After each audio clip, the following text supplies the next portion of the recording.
Your life is now. In the song you just heard by John Cougar Mellencamp, in the photojournal of my life. Life can change in an instant. And as you saw on the photos on the screen, they were all photos before the wheelchair became a part of my life. I never dreamed I'd be here speaking with you today. And I never thought my life would change in an instant either. We all think it's not going to happen to us. But deep inside, we know it can.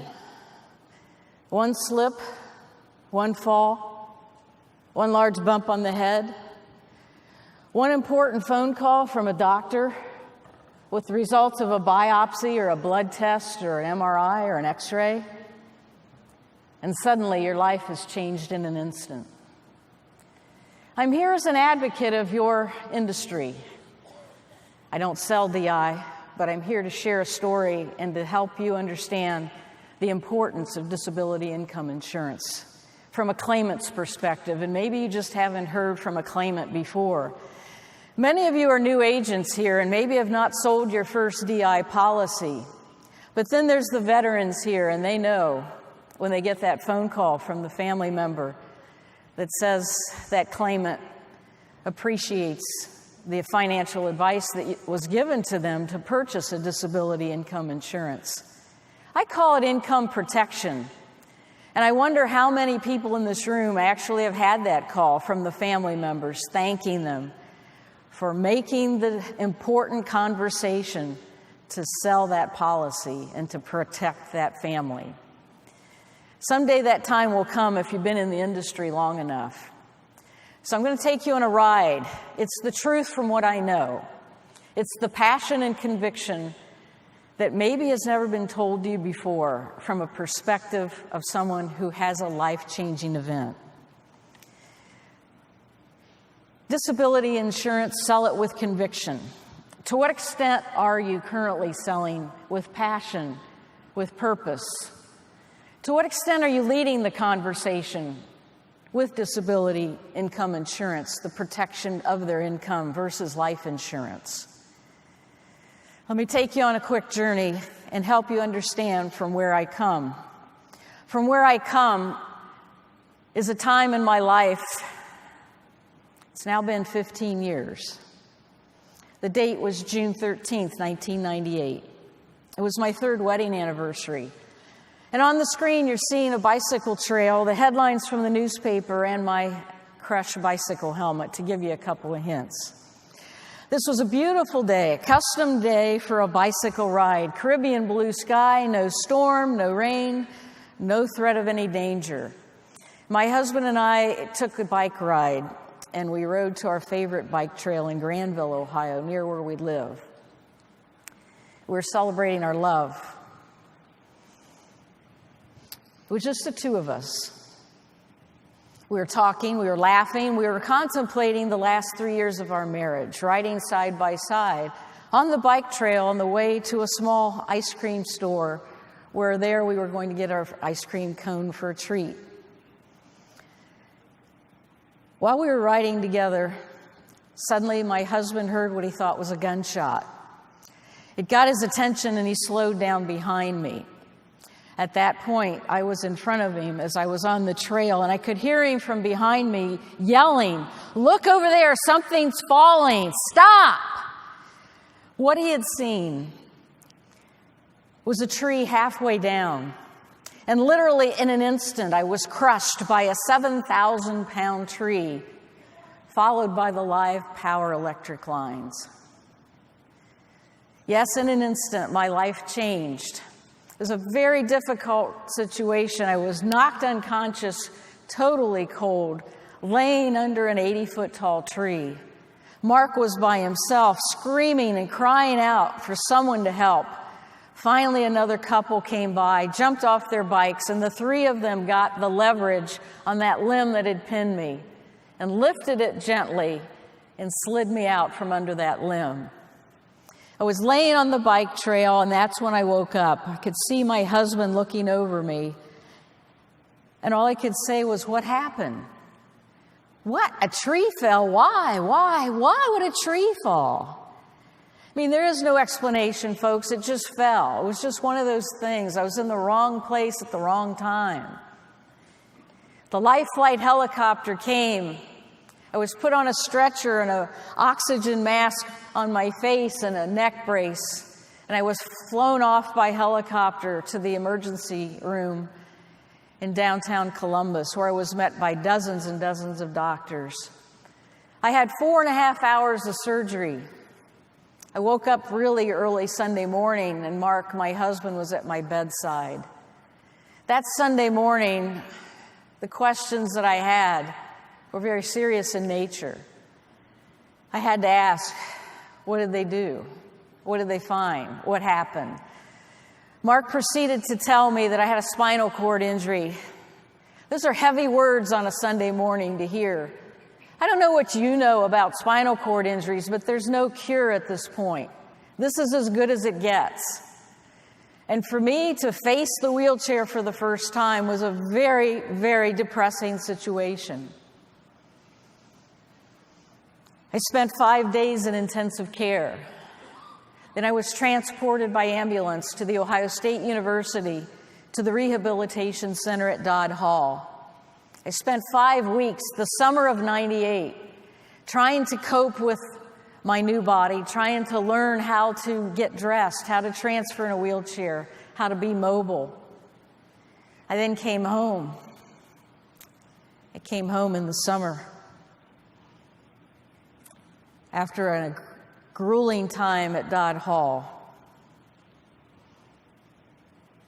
We pulled into the garage, and that's when I saw my bicycle.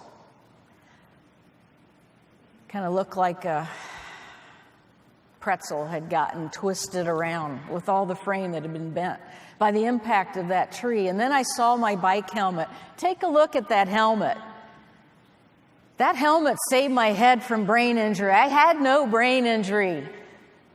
I'm so fortunate I was wearing that helmet that day I was on the bike trail. I never rode a bike without that helmet. And that day, that helmet saved me from brain injury or sudden death. Can you imagine a 7,000-pound tree falling on you with part of you being your head? That helmet saved my life. But here's the analogy for you. That disability income insurance was as important to me as that helmet because it too saved my life from financial ruin. The analogy is just as strong. I would not be here today if I had no income protection, no monthly benefit from my income, from my disability income insurance policy. And I'm a strong believer in that policy. The helmet analogy can be used as you're talking to others. Meet my husband, Mark, later. If I had a way to clone him, ladies, I would. I mean, he is a prince. He's the kind of guy that was there every day in the hospital, taking good care of me. He was in sales, commission sales at the time. His sales plummeted. What had happened to his income? Mine was zero. It was flat, and his started to decline very quickly because he was with me in the hospital every day for the 6-week period. His boss understood and told him to take good care of me. You know, with 2 incomes, with one of them gone and one of them jeopardized, our family dynamics were different. I'm wondering about you. Do you depend on 2 incomes with your household? Or is it just the 1 income? Are there family members? Look at those prospects. Look at those clients that you have. You know, the likelihood of having more survival financially when there's 2 incomes is greater because the one who had the disability has no income and has hopefully a policy to replace some of it. The surviving spouse without the disability has that ability to work a little harder, maybe take on a second job, and maybe delay their retirement to help in that survivalship. But there's a different scenario if it's a 1-income family, folks. There's nothing else out there on the market that's going to protect that income. And then when I met with my doctor at Ohio State University and he counseled with Mark and I, he said, Rosemarie, most of the marriages of couples where a spinal cord injury has affected their lives. They end in divorce.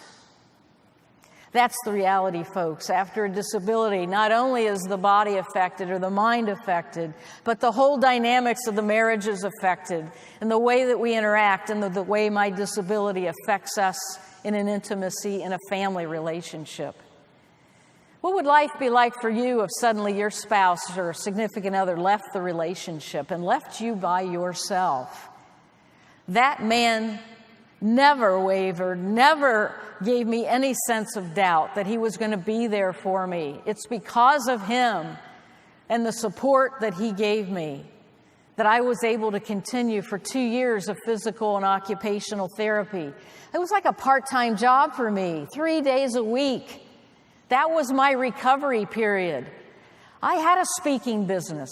I had a training business. I had a consulting business prior to my injury. I was never speaking about disability income insurance. At that time, I was speaking about being a better public speaker. You see, my history. I had taught at Ohio State University for 11 years. I taught public speaking. I left the university in January of 1997 to go full-time into my speaking and training and consulting business. Now, mind you, at the Ohio State University, I had a disability income insurance policy through the university. It was through the Ohio State Teachers Retirement System. Now, that disability income insurance policy followed me after I left Ohio State to start my own business. It's followed me for a 2-year period so that my new business was insured while I worked as a private enterprise. What's the odds of having this disability during that 2-year period? Well, in my case, 100%.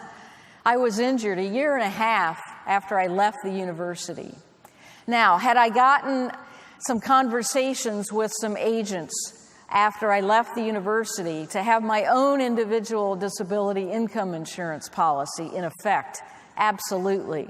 So I was prepared to purchase my first individual DI policy around the 2nd anniversary of leaving the university.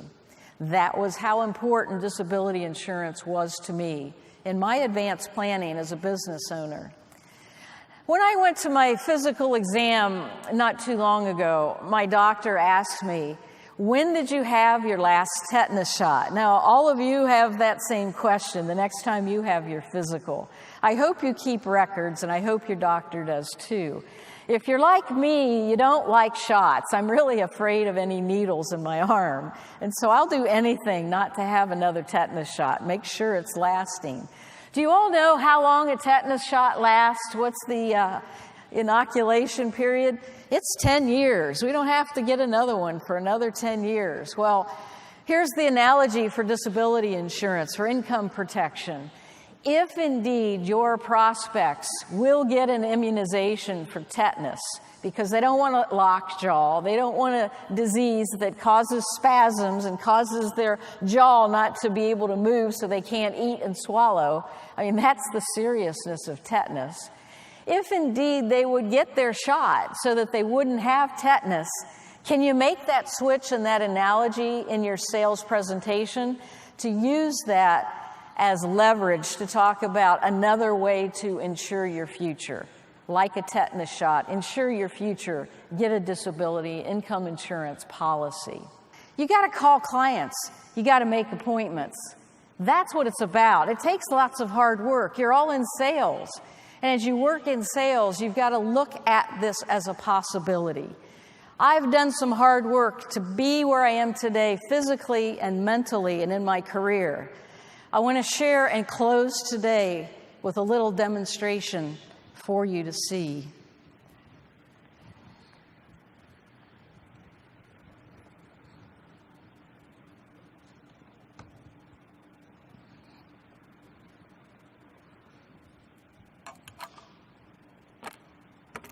I want you to go home and tell your friends you saw a speaker who could walk or talk.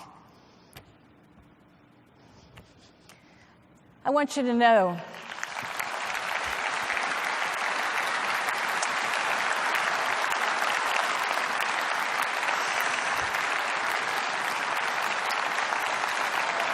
Thank you.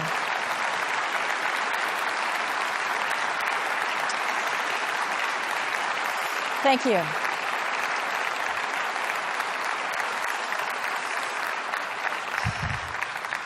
It's important for you to know that disability income insurance helped me to get back on my feet again. I can take a few steps and walk away from that wheelchair. That's obvious. But my disability is still here. I still have a spinal cord injury. I can leave the wheelchair behind. But the reality is the same. The disability continues through your lifetime after that life-changing event. You got to sell it with conviction, with passion, with purpose to those you serve now and to those who need to be served. Disability income insurance, you can't live without it. Thank you very much. Thank you. Thank you. Thank you.